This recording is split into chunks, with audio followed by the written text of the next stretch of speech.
Maybe don't know. This time, next time, it's time to build. This time to build. This time to build. This time to build. This time to build. This time to build. This time to build. This time power. This time to build power. This time to build power. This time to build power. The false ceiling. Has your skill set limited your training gains? Several years ago, I came off a hiatus to rediscover rock climbing in the form of clipping bolts. After embarrassingly realizing complete failure on an 11A and an incredibly painful pump that lasted about 6 hours, true story, it was obvious that I lacked endurance, specifically when the rock was even slightly steeper than vertical. Like any good climber, I got my ass into the gym ASAP and ran laps like a madman. Up, down, up, down, up, down again. Soon I was an endurance machine. 512 went down without a fight. 12D seemed tough, so I spent a week in the gym working on anaerobic endurance on pockets, and I went back out and did 12D twice, back to back. My first 513 took 4 tries. I was cruising along, thinking that 514 must be just around the corner. But right about the time I hit 13B, I hit something else as well. A false ceiling. I trained harder than ever. No improvement. Still harder. No improvement. Harder again. Why couldn't I get stronger? More than once, I made the comment, who needs power when you have technique? How wrong I was. This false ceiling I had bumped into was all about a lack of power and the techniques associated with it. Without that extra power, my anaerobic endurance was absolutely maxed and could go no higher. I had upped the intensity, but the workout had basically stayed the same, and my body needed something different to respond to. If you've been stuck at a specific difficulty for some time, you may think that you're nearing your genetic potential. Oftentimes, this is far from the case. Reaching genetic potential isn't as easy as destroying yourself at every training session and hoping that it transfers to the rock. Examine your training. Has it gone through any dramatic changes in the last year or two, or have you, like so many others, succumbed to the trap of repeating a familiar workout ad nauseum? Let me say this. If you have a glaring weakness, consider yourself lucky. Realizing that my power was a major weak link was the last easy conclusion I've come to regarding my training. When the weaknesses are harder to locate, the decisions about how to train become infinitely harder, and the improvements minuscule. Count your blessings, and let's look at your weakness and at how you're training. Here's how it usually plays out. You discovered some unique training tool or workout that sounded like exactly what you needed. After a few weeks of use, you saw great results. You kept with it and reaped the benefits for months. Then the results tapered off. Every time you were getting flustered at making little progress on the rock, you would just flog yourself harder in the gym. When you were about to drop the workout, you found some small reason to keep doing it. And on it goes. Stop. Now. Open your eyes and look very closely at your climbing. No excuses. No saying, oh, that's just how I climb. No citing that one time you tried to use the sloper instead of the crimp and it didn't work. Just an honest evaluation. In the past year, have you talked about a weakness repeatedly, but not addressed it in the gym? We all know what we're bad at. We just generally push it to the back of our minds and keep building on our strengths with little or no improvements in overall ability. Pull that thing or things out of that dusty corner, brush off the cobwebs, and make it your main focus for the next phase of your training. Take those training tools that you've been using and turn your back on them for the next few months. If you always do laps, go bouldering. If you always boulder, run some laps. And on and on and on. Yes, you. Maybe I'm beating a dead horse here, but I'll say it again. Most climbers I talk to have some excuse as to why they aren't training their weakness. Many of their workouts are the same every week, year after year. They talk, read, eat, and breathe training and climbing, but rarely make the necessary changes to their training to stimulate their body. The fact is, you will never get within earshot of your potential if you don't have a complete skill set. No matter how hard you train, no matter how much blood, sweat, and tears you contribute to the cause, you'll never get the job done without the tools. So, what are you waiting for? I understand it's scary. It's a blow to the ego to go into the gym and really suck in front of everybody, or even just in your own head. But how comforting is it to watch other climbers keep passing you up? Train smarter, not harder. And when you learn that, train smarter and harder.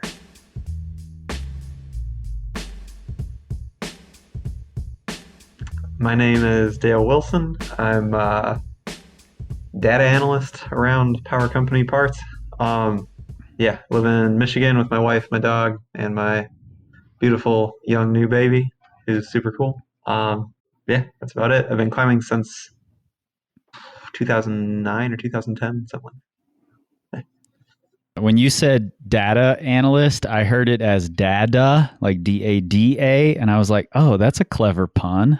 Yeah. Lana would like that. I would say that also you are our like meme expert in the Slack channel. I think that's one of my favorite things about your posting in the Slack channel is I can always count on you for a great meme following up on something. Yeah, that's my main contribution, actually. More than data analyst. Meme curator. Yeah. No, I love it. And we recently, I don't think we said your name in the podcast. Maybe we did. I don't think so. Nate and I talking about some things on the podcast where you came up in a conversation you would have with Nate that sort of directly relates to this chapter in some ways. It 100% relates to this. And Nate was kind enough to use my name when it was a good thing and avoid it when it was when it was not so good. Well, I'm going to throw you under the bus now. Okay, no worries. No worries. But actually rereading this chapter for me was kind of fun because it was just last year, like right before the pandemic started, that I really started exploring my full crimp. And it hadn't occurred to me that I was missing out on this whole set of techniques that came along with the full crimp, all these body positions that would change when I closed my hand down, you know? For sure. And that has opened up this whole world and made it exciting for me to want to work on that grip. Whereas before I thought of it as just a hand grip, but it really isn't. It's this whole body technique, and not having that one thing had limited me in so many more ways. For sure. That's like, so from my experience or with this chapter and why it's like powerful for me, like having a consult with Nate, we were talking about like, what are my weaknesses? What am I trying to do? And we're kind of just going through a program, checking everything out. And Nate, you could tell that Nate was like, all this looks good. Like, what's the like actual problem here? And he started asking about my technique. And I know that I've like never been like a really powerful climber. I've always like been gravitating towards that more like tension and kind of 3 points of contact, like grab small stuff and like drive out of it kind of thing. And Nate just like very quickly spotted like, okay, maybe you should try these drills and like tell me what you think about these and how do you feel in them. And it like really quickly jumped out to me that like, oh, I have like really big glaring problems in terms of doing like core cutaways or any sort of like campus bouldering, stuff like that. Things that are the application of power inside of like very sport specific context, especially in like 3-dimensional space. So like I knew that it was like kind of a weakness, but I had kind of gotten around it because I could look at other things to say that like it wasn't necessary or that it wasn't actually a weakness. Right. Where I'd say like, say for like pulling power, something like that. I would look at pulling strength and it's like, oh, I can do like weighted pull-ups with like plus 60 to 70% of my body weight. This isn't a problem. Right. But it's like, I can do that when my hands are like shoulder width on a bar. But it's like when my hands are further apart and my like shoulder position is less than optimal, like that drastically decreases. And then like when I was looking back at so many like project boulders from this past season, it was like, oh, I got to like I cruised through like hard tension sections, and I'd get to like, oh, there's just like a powerful move that's maybe like after the crux. isn't even the like meat and potatoes of the thing. And I'd like Mm-hmm. try it once and I'd be like, oh man, I don't know about that. That's a little rough. I need to figure something else out for that. I was like just talking myself out of like good attempts on stuff because I was dodging this one thing. And Yeah, I mean, I think that's a really common situation, and I think it's really exciting to see you bumping up against that, especially as a data analyst, where you can, you can look at all these numbers and say that should add up to this if it were only a mathematical equation. But yeah, and I appreciate this about your role in Power Company. I appreciate that you recognize that data does not add up as a precise mathematical equation, that there are all these other things, but it's driving it home that it's happening to you. for sure. Absolutely. There's a line in the chapter on false ceilings that like is I thought was just like the perfect embodiment of that. You said this false ceiling I had bumped into was all about a lack of power and the techniques associated with it. Yeah. And the techniques associated with it is the biggest part of that. Yeah. Like it's like I had kind of blinded myself like, oh yeah, I have check all the boxes of like what power looks like on a campus board, it's fine. Like it doesn't seem to be a glaring problem, but like coordinating that movement through three-dimensional space, like using a different technique aspect of it, like it's not there and I need to work on it. Like I think it's really easy to get addicted to like a training tool and saying like, okay, I have this thing, I've checked this box. And on paper you're like, yep, but like when you're in the arena, so to speak, and you're trying to perform and you're running into that, it's like even though it's like right in your face, it can be so like hard to even acknowledge it. Like you want to like run back into safety like real fast. Yeah, And totally. I mean, you can measure your force production when you're with your pulling power, and that can lead you to think, oh, I have this high level pulling power. But in reality, you might not be able to pull the trigger from strange positions or with high feet, or, you may not be willing to pull the trigger at all. That was my situation. Like I had the actual physical power. I wasn't able to access it in a climbing specific situation. Like I didn't want to leave my feet. I wanted everything to be slow and controlled. It was that feeling of losing control that was so tough for me, especially sport climbing or up off the ground. I could maybe do it in the gym on low cruxes, but actually outside climbing was a whole different thing. So you're right. It's the techniques associated with the power that was so important for me. for sure, same thing for me. Like I like in the past, I had gotten really into the like power company routing drills and like Mm-hmm. had dug into that like real deep. And as a result, like every move that I did was like a dead point. I had really good control of my momentum Right. as long as it didn't involve me actually kicking off my feet. Like like small feet, like tiny crimps, like yarding on them, totally fine. Doesn't matter. But like that skill aspect of like projecting past that and being okay with it was like a bridge too far for whatever reason. And after talking to Nate, I was like just asking some of my climbing partners, I'm like, when I cut feet, like what does that normally look like? And they're like, well, you don't really cut feet that often. But when you do, it's over. Yeah, man. I'm like, oh, that's not good. And like once I saw this and I ran some of the drills that Nate was talking to me about, I recorded video of it. I was like, oh man, like this is so obvious. And in the essay, you make the point of like, if you can find these things, like that's a really good thing. You should be super happy about it. So like Yeah. once I realized this, I like immediately messaged Nate. I was like, holy crap, so psyched. Like this is 100% what I need to be doing. I can't believe I look this silly when I'm trying to be powerful. Well, it's so funny how we can take a thing that we need and dig into it, and when it starts to feel good, we double down. We For go sure. deeper, and it's very easy to take it too far. I remember having this conversation with Angie Payne once. She had been practicing jumping, learning how to jump, because her style is very core intensive, keep your feet on, own the positions.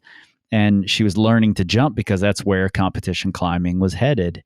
And then I was watching a comp, and she came out first on the problem and tried every jumping way possible to do this move.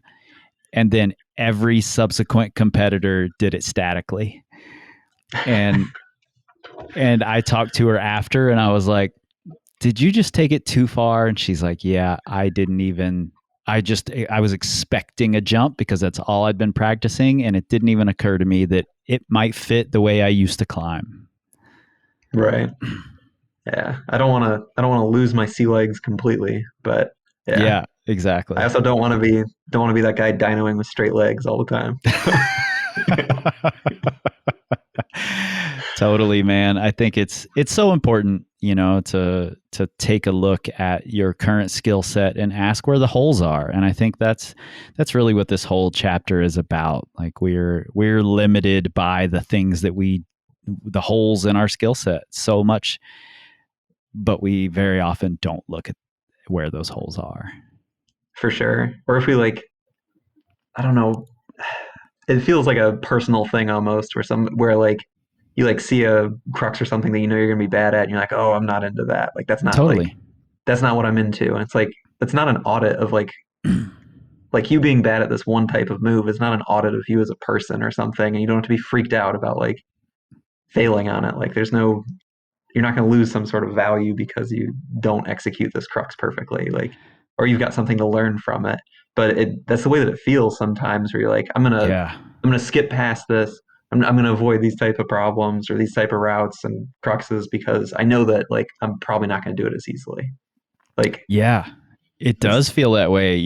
We put a lot of emotion, a lot of our self-worth into how well we perform climbing. It's just a natural thing to do. So it can totally feel like it's a sentence on you as a person that you can't do this jump move. Yeah, for sure. It's bad feeling. Yeah, absolutely. And it can totally start to color your entire climbing experience. That you are the person who's really good at finding the static way around the jump, and you start to want to own that story, For sure. And then there are these classic jump moves that you're like, I'm going to find the static way around it because that's what I do, Let me ruin this problem for myself real quick. It's so easy to fall into all of these traps. And really, that's what this whole book is about, is trying to avoid the easy to fall into traps. For sure. And yeah, I know that you like a lot of the base on this is like 9 out of 10 climbers, like as a starting point idea, like growing out of that kind of mindset. And like, yeah, that's 100%. Like, I think Dave McLeod puts it as like your weaknesses are your enemies. Like that's like, or your tastes are your enemies. Like that's what you have to like constantly be looking out for. It's like, what do you like doing? Like, do you do it all the time to avoid doing other stuff? Yeah. Like, I had this past year, like I always knew that I was like kind of bad at power, but I just didn't want to admit it, I guess. And like with my son being born this past January, I couldn't train for like 3 months, and we had a trip coming up to go to the new. So I was like, I don't really want to push the grade, but maybe like it'd be a good trip to like try like flashing stuff and see if I like my skill set's still around and try flashing different things. And I had thought of like a couple fives that were like one of them very classic but very much in my style, like overhanging face climb. And there was another one that's like V5 dyno, and I was like, I think I can flash both of these, but I'm like, they're going to require different things, but like, let's just test the skill set and see where it's at. And like the outcome was the same, like did both of them, but I knew that like standing in front of one of them, looking at it, I was like, I'm going to flash this. I'm 100% confident in my ability to do this thing. Yep. Other one, like blacked out trying on this dyno and like got it, but like literally like lost it for a few seconds there. And so like outcome was the same, but there's like a lot of subjective feedback inside of that I like in that experience, like in that moment, you're getting that feedback, but like after that like high comes down and you're like looking at it later, you're like, oh yeah, I did that one. Like, oh yeah, it was fine. That's like the experience on these two things, even though the outcome was the same, totally different. Like lots of lessons to be learned in one, whereas other one was like very enjoyable and like I don't know, just like much more my style versus like the hard thing that I should be doing, even though they're technically the same. Yeah. The thing you enjoyed more is the thing you learned the least from, and it's just such a valuable thing to recognize those subtleties and that nuance inside those data points, Yeah. And like I said in the beginning of this, I that's one of the things I really appreciate about your approach to, looking at the data and talking with all of us about the data is that you're able to look at the nuance and take it into account. I appreciate the time you put into writing to people who are, have taken the assessment and saying, this says this, but this isn't necessarily what it means, and for sure. And I think that's just such a valuable part of having you on this team. And I appreciate you taking the time to do this. Like I said to you earlier, these little chats are so much fun for me, hearing how these chapters have reached other people. So I appreciate it. I can count on my friends to call me out when I'm at the boulders, but it's good to have a book so that I can get called out in the comfort of my own home. Yeah, absolutely. Well, I'm glad I could provide that for you. Awesome, man. Thank you a ton for doing this, and I will talk to you again soon. No problem, man. Much appreciated.